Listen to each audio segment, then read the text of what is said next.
What I am talking about are EMFs, or electromagnetic fields, that are non-ionizing, thought to be harmless for many, many years, considered to be only harmful if they heat things up. In fact, your microwave oven uses an electromagnetic field to heat your food. And cell phones are two-way microwave radios, actually. They use microwave radiation, but at very, very low levels, much lower than would heat your food. Obviously, you don't want to heat your brain, right? So the way that the government set our limits in 1996, which is 26 years ago, was by setting limits that don't heat tissue, don't cook tissue. So what we're involved in at Environmental Health Trust, in addition to a lot of other environmental exposures, is electromagnetic fields which are non-ionizing, like your cell phone, your Wi-Fi, your Bluetooth. Let's give you some more examples. Your smart speaker, your smart watch, everything's smart. Cell towers, small cells, 5G, all of those use invisible electromagnetic fields to communicate. And the limits that we have were based in 1996. They have not changed since. So if you think about it, you're in your car. Would you drive in a car with safety standards that had not been reviewed by experts for 25 years? Probably Would you ride in an airplane no. that hadn't been even looked at, where they hadn't even looked at the safety measures in place for 25 years? And that's where we are with this issue. I have a question about that rat study. I went to the FDA website and I went to the WHO website. And the first time I went to the WHO website, it said that EMFs were a potential carcinogen. And this was several months ago when I was initially researching this subject to introduce it on the show.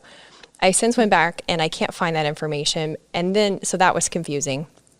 And then I went to the FDA website, and I believe it was the FDA website where it said scientific evidence of cell phone safety. But then when I read the article, it didn't actually demonstrate cell phone safety. It simply said, we don't really know, which I found additionally confusing. And then they cited the rat study, which I assume is the same one. Maybe it's different. But then it said, oh, the rats that were exposed to EMFs, they actually lived longer. So I can see why this is such a confusing subject for so many of us, because we are beholden to our devices, right? You just mentioned at the beginning, it's not just about cell phones. We have all these smart devices. And B, information is, it's dizzying. It's hard to figure out, okay, up from down.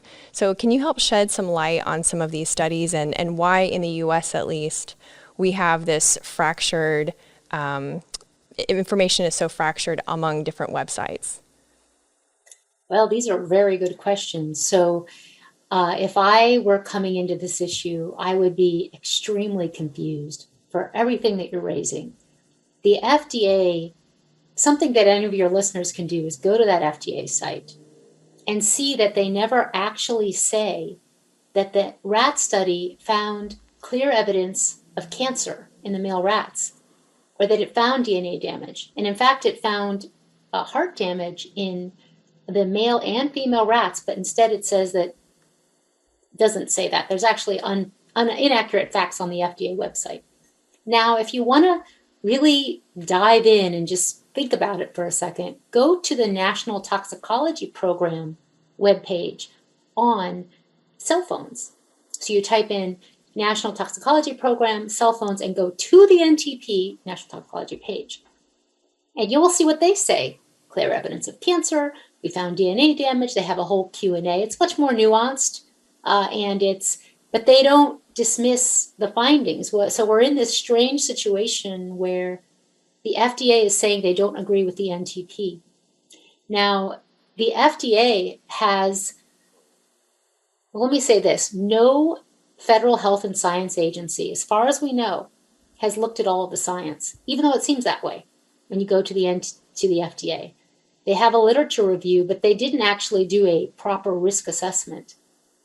That's why we filed against the FCC and against the US government. I mean, we had to file against our own government to call this out because the FCC said that there's no reason to change their limits, yet the science that they have really, in our estimation, shows that it does. And we won that case. So, what other kind of health impacts do EMFs cause? All the studies that I read were about cancer because it was like holding your phone to your head. But I thought, I don't know anybody that talks on their cell phone. We all have it in our back pocket or we're texting. You know, some people put it in their shirt, their front pocket. So have there been any studies on on other impacts, and what are those? So a phone is not tested before it comes on the market to be touching your body like you described. It shouldn't be in your bra, it shouldn't be in your spandex pants, it shouldn't be in your pocket, because when it is, it actually exceeds the government limits for what's allowed from the radiation. So when you put a device, a cell phone, near your body, one thing that I learned that I was like, whoa, I had no idea, was that phones are emitting radiation even when you're not using them. So you put it in your pocket, it's still updating the apps. It might be accepting text that you're not looking at that time. And every time it does that, the phone is catching the signal, and some of that signal is going into your body when it sends back out and so forth. So there has been research showing damage to testes development, sperm damage, case control studies on young women who put the phone in their bra and developed breast cancers, unusual breast cancers, not the kind you normally see, literally in the shape of a phone, directly underneath where the phone was carried. A lot of people will rest the phone on their abdomen. I had my step nephew come over, and he took the phone. We were sitting outside party. He took the phone and sat on it. And I was just, in shock. But then I thought, well, he's like a normal teenager. Like, this is apparently what they do. Where are you going to put the phone? He doesn't have a pocket. He sat on the phone. It was right under his special parts. Now, and pregnant women are putting the phone on their abdomen as a shelf. There's research that has shown in mice, for example, damaged memory, hyperactivity. There's research that has shown prenatal exposure to human children, when mom is pregnant, linked to behavior problems, impacts to behavior and cognition, impacts to memory. So you want to keep that phone away from your brain and also your reproductive organs. There is skyrocketing colon cancer right now in young adults, and Dr. Deborah Davis, our president, just published a paper, well, not just, but published a paper last year talking about, could that be from the cell phone that's in our back pockets, our front pockets, or in combination with all the other toxins that we're exposed to. There have been research showing synergies, meaning, how your doctor says you can't take this medicine with that medicine? Is like that with EMFs, because it can increase the effect of a known toxin. So that's a lot. So it's a lot. Yes. And in preparing for this episode, I looked up my own cell phone because I had heard that each cell phone actually comes with a warning label.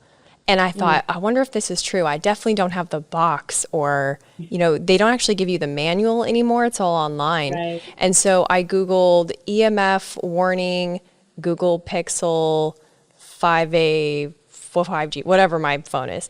And sure enough, it said that not to hold it closer to your body than 5/8 of an inch, which is about the size of my fingernail here, to your body, and to use hands-free devices whenever possible. And I thought, okay, this is real. So for those of us that live in a modern world, we love our devices. How can we be safer about this while we're waiting for federal regulations to catch up and regulate the industry a little bit more? What are some practical things we can do to protect our bodies? Oh, so much. So much low-hanging fruit. So simple. Keep the phone away from your head. Don't carry it in your bra, in your pants pocket. If you do need to carry it, power it off. I'm not talking about turning the screen off. I'm actually talking about powering it off. I know that's hard. Some people that might be, I've gone too far. So I'm going to step back for a second. Okay, and I have a question about that. What if we put it on airplane mode? Okay, so airplane mode is really important to learn about. Airplane mode means you've turned off the antennas. But unfortunately, with the new, it used to be turn on airplane mode, everything's off. Now with some phones, and honestly, it depends on the phone, you might have your Bluetooth on or your Wi-Fi on or something else on. So you really have to go into settings and turn everything off. Then you've got your antennas off. Don't sleep with your phone. This is like super easy. Don't have your phone radiating on. Get a battery-powered alarm clock or turn it on airplane mode and have the phone that way. Oh, that's a good idea because the alarm will still work with airplane mode, right? Right. Like, I don't even know. That's how bad this is I'm just so used to having it on all the time that when I began researching this, I was like, okay, it's on airplane mode and it's in my pocket. And then I went for a walk and I put it in my leggings as one does. And then I realized, well, crap, I didn't download the podcast episode I wanted to listen to. So now it was just a totally different way of thinking. I think it's important for people to know, especially as we go on in our conversation, is that I really had no preconceptions about diet at all. I was your average kind of not educated eater, except for what I knew were two things. Don't eat red meat and don't eat butter. And minimize the cheese and eat low fat whenever possible. So that's what I knew going into the beginning of this journey, which dramatically changed during the course of my investigations. But it really changed because I read the science and came to understand that some of the things that I thought were true really were not supported by the evidence. Let's start with some definitions. So first, what is heart disease exactly? Well, heart disease is an umbrella term that is used, and I think its most common understanding is atherosclerosis, which is not an easy word to say, but that is what is a buildup of plaque in your arteries. That's what most people think of when they think of heart disease. But there are actually various other kinds of heart disease that include ischemic heart disease, which is when there's reduced blood flow to all your organs. There's cardiomyopathy, which is a deterioration of the heart muscle. There's inflammatory heart disease, which is an inflammation of the heart muscle. And there's also kind of all-body reduction in your circulatory ability. And that is due to high blood pressure, and it's called hypertensive heart disease. So all these things are under this umbrella term of heart disease. And also I would say stroke is probably, closely enough related to heart disease that it's often included in analyses of heart disease. And what about polysaturated, polyunsaturated, monosaturated? Like, talk to me with definitions. Pretend for a moment that it is a bar and like it's last call and I'm still sitting there and someone needs to drive me home. Like, give me that version of the definition. Like, I'm really drunk and a little dumb. Okay. All right, you dumb, drunken people out there. So what polyunsaturated, so fats, all fats come in different forms, all right? And it has to do with the structure of the chemical molecules, and almost all foods contain all kinds of fatty acids. If vegetable oils are largely, so I'm talking about soybean, sunflower, canola oil, all those oils that you use, nearly all of them are what's called polyunsaturated fats. And the poly just means that it has multiple double bonds. And the only thing you have to know about that is that all those double bonds, they can break open, especially when they're heated, and bond with oxygen. And so oxygen is what creates oxidation and leads to inflammation, and that's bad. You do not want that happening in your body. That's why eat antioxidant foods. So then there's something called monounsaturated fats, which is mono means just one double bond, so only one opportunity to open up and bond with oxygen. That's mainly olive oil.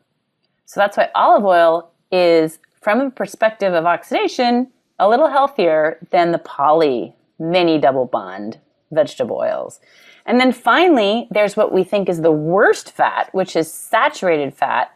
The saturated just refers to the fact that it has no double bonds. So no opportunity to bond with oxygen. So ironically, it is actually the most stable fat. And it won't oxidize, and it's safer to cook with, which is, I know we're now upside down. Now you're like, I need to go home because my brain can't handle this upside down world you're telling me. But it turns out that saturated fats are the most stable and therefore the best for cooking. Okay, so I like, what is it called? Alliteration. So saturated, safe. It's a generalization, but it works for me and I can remember it. Saturated, safe, poly equals oxidized. And I don't have a P word to go with that, but I'll work on it. How about plenty of oxidation? Oh, bam. There we go. Okay. Poly, plenty of oxidation, saturated, safe. Okay. So heart disease. There weren't a lot of cases noted before the 1900s. How do we know that those cases of heart disease were just simply undocumented and that they existed? Yeah, this is a good question because when you go back and look at the medical literature in the early 1900s and even in the middle of the 19th century, so in the 1800s, there were scientists studying heart disease. There were textbooks on heart disease. They had seen it. They knew what it looked like. They knew its manifestations, but they weren't seeing it show up in hospitals. So even in Mass General, a big hospital in a big city, they were not seeing cases of heart disease, or very few cases, just like a handful during the course of a year. And these were, by the doctors who were leaders in the field that just did not see these cases. So by the 1920s, however, the late 1920s, heart disease had risen to become the number one killer in the nation, especially of men. It was men who got heart disease originally, which is kind of an interesting little known fact because it wasn't until maybe the 90s that it really evened out in terms of killing both men and women almost equally. So there really was not heart disease. In fact, there were no cardiologists. There were no doctors who specialized in heart disease until the late 1920s. So what brought all of this into the consciousness of the nation was that President Eisenhower himself had a heart attack in 1955. And we can go into that if you want, but that really focused the attention of the whole nation on the fact that a youngish, middle-aged man could get heart disease, and often they died.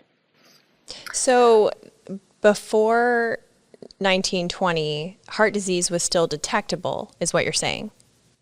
Recognized, identified, detectable, but rare.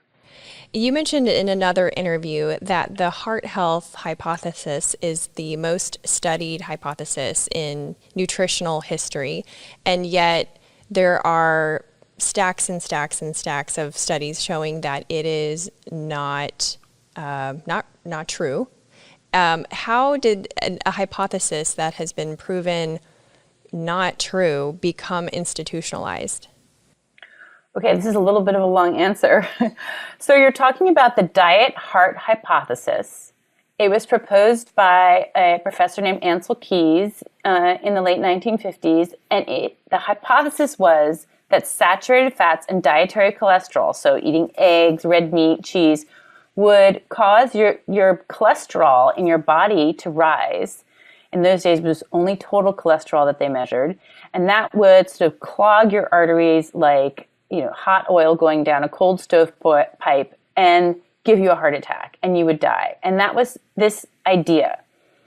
That became enshrined as official policy by the American Heart Association in 1961. So that's the first time anywhere in the world that an organization is telling the public, do not or cut back dramatically on saturated fat and cholesterol in order to prevent heart disease. That was the first time that people started saying, cut back on red meat, cut back on full-fat dairy, cut back on eggs, shellfish, anything with cholesterol and saturated fats. So now it's policy. Well, it's very powerful when something becomes policy. There's a tremendous disinclination to back off a policy, right? You don't want to be seen as wrong. You don't want to be seen as potentially having harmed people by giving them this advice. And at that time in 1961, there was only a shred of evidence that this was actually true. I mean, when I say a shred, there was a large study, but it was a very low quality evidence. It's called the 7-country study, and you can look it up and read a lot about that study, and it's also in my book. But then governments around the world tested this hypothesis in more rigorous kind of studies called controlled clinical trials. This is what we did, for every drug. Any drug that you can get out of the pharmacy, it has to go through a clinical trial. And so this is the rigorous kind of evidence that policy needs. So there were all these experiments on some 75,000 people all over the world, in Finland, Australia, the UK, the US, mostly in the US, testing to see if if there would be two groups. One group would eat saturated fat, regular milk, regular cheese, regular meat, and the other group would have soy-filled cheese, soy-filled milk, whatever the Impossible Burger version of then was, they would eat that. And at the end of all those experiments, they universally could not find that saturated fats, eating more of them, had any impact on your likelihood of dying from cardiovascular disease, from a heart attack, from any kind of heart disease. And most of the studies showed it didn't affect events. It didn't affect heart attacks. It didn't affect myocardial infarction or anything like that. And in many of these studies, about a dozen of them, it showed that people who were on the vegetable oil diet died at higher rates from cancer, which was extremely upsetting and disturbing and was taken very seriously when these results came out.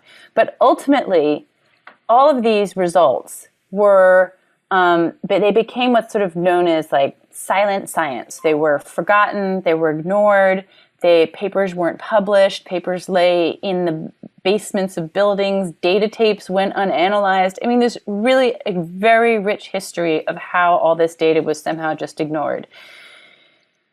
So what happened is that there was kind of a renaissance of interest, partly due to my book, and also there's been books by others. But about 10 years ago, scientists all over the world started to look back at this forgotten data, these forgotten studies.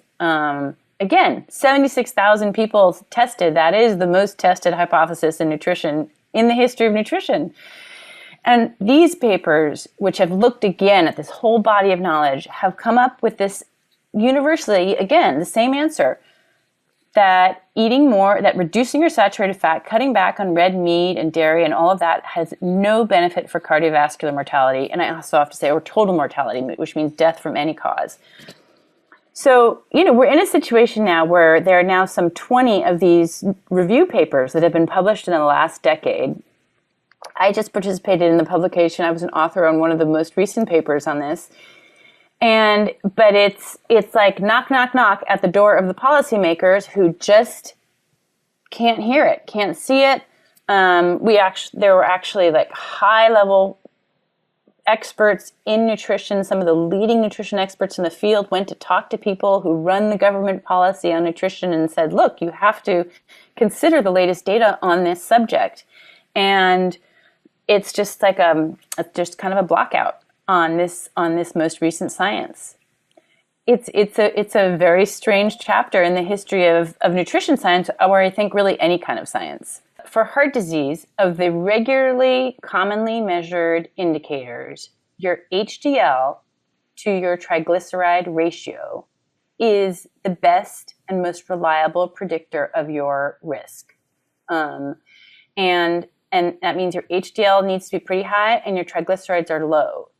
HDL is reflective of your saturated fat intake. Actually, saturated fat is the best way to raise your HDL. your triglycerides are driven by your carbohydrate content. So your sugar and things that turn into sugar once you digest them, like bread, rice, pasta, and sugary fruits. So in terms of other aspects of metabolic health, there is something called a Kraft test that is the best kind of test that you can get to see if you are en route to becoming diabetic. Because most people develop this condition called hyperinsulinemia, which is something that doesn't show up in the regular tests that you're given to see if you have diabetes. They measure something called your HbA1c. That once you have elevated HbA1c, you have been pre-diabetic probably for at least 5 years, and you could have done something about it. So you really do want to catch that early. And then there's, just the look test, which is if you're gaining weight and you're, it's often that the origin of all these diseases causes, which is metabolic, excessive insulin and heightened blood sugars, elevated blood sugars. Those are the conditions that's from which spring all these diseases. So from that comes obesity, type 2 diabetes, heart disease. Some people think cancer as well, non-alcoholic fatty liver disease. And, how you get those conditions, it really varies by person. There are thin diabetics. There are people who are very overweight, who have normal blood sugars. So there's a lot of variation. The way that the autonomic nervous system works for all creatures on the planet, except for us, but it mostly does this for us too. I'll get into that in a minute. But the way that it works is that we receive bottom-up signals. And what that means is we get environmental signals. So, I guess an extreme example would be if you saw a lion chasing after you, and this was, maybe a typical day for Neolithic man, a lion might be chasing after you, and suddenly your autonomic nervous system says, okay, we don't need so much to worry about digesting lunch because we might be lunch for this animal. Yeah. So we need to run. So all of the blood would go to your skeletal muscles. You would have adrenaline, stress hormones, all these things that put you in a state of what we traditionally call the state of fight or flight. So, okay, so great. We get out of that state, and hopefully we're not in that state for very long. We can't live in that state all the time. But eventually you get out of that state, and whenever your autonomic nervous system detects safety, okay, great. Let's switch back over so we can go back to digesting lunch. And we call that the rest and digest state. So, it's also known as the parasympathetic state, that rest and digest. And the sympathetic state is the fight or flight. So those are the two states that we pretty much find ourselves in. One is generally going to be dominant over the other. Well, there's this interesting miracle that happened when it comes to humans. And I don't know if you noticed, but we're the only ones that seem to be able to talk, right? And so this is something so far, unless, you're doing hallucinogens or something other than that. But that's a different episode. Right. But anyway, so we're the only ones that seem to be able to talk. And what happened was, whenever we developed, and this is the theory, right? When we developed the ability to speak, we also developed the ability to modulate our breathing.